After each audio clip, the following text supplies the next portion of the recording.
যেই পাওয়ার স্ট্রাকচার আছে বিশ্ববিদ্যালয়ে সেই পাওয়ার স্ট্রাকচারের কাছে শোনাইতে চাই এবং সেটার মাধ্যমে আমাদের কাজগুলো বাস্তবায়ন করাইতে চাই।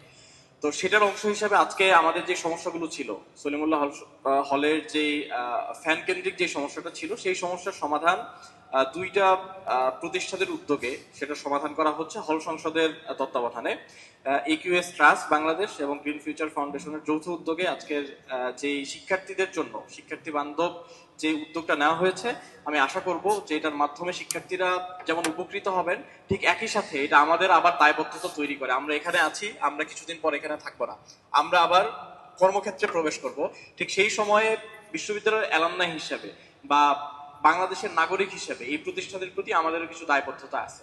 তো সেই দায়বদ্ধতার জায়গা থেকে আমরা তখনও চেষ্টা করব, আমরা এখানে যারা আজকে এইটার যে বেনিফিটটা পাচ্ছি, আমরা আবার সেই সময়টাতে আমাদের পরবর্তী যে জেনারেশন সেই পরবর্তী জেনারেশনের জন্য কাজ করার জন্য আমরা সচেষ্ট থাকবো। একই সাথে যেই কন্ট্রিবিউশনটা এখানে করা হচ্ছে সেই কন্ট্রিবিউশন, বাংলাদেশে একটা খুবই খারাপ আমাদের ব্যবহার আছে, সেটা হচ্ছে যে যে কোনো পাবলিক কোনো সম্পদকে আমরা এমনভাবে ট্রিট করি যে এটা আসলে আমার না, কিন্তু এই সম্পদটাকে আমাদের নিজেদের মতো করে ওন করা উচিত। তাহলে এটার যে বেনিফিটটা সেটা দীর্ঘ সময় ধরে আমরা নিজেরা যেমন ভোগ করতে পারবো, পরবর্তী সময় এসে আমাদের জুনিয়র যারা আসবেন তারা ভোগ করতে পারবেন। তো প্রত্যেকের প্রতি আহ্বান থাকবে যে আমরা এই ব্যাপারে সচেষ্ট থাকবো, আমরা আমাদের দায়িত্ববোধগুলো মনে রাখবো এবং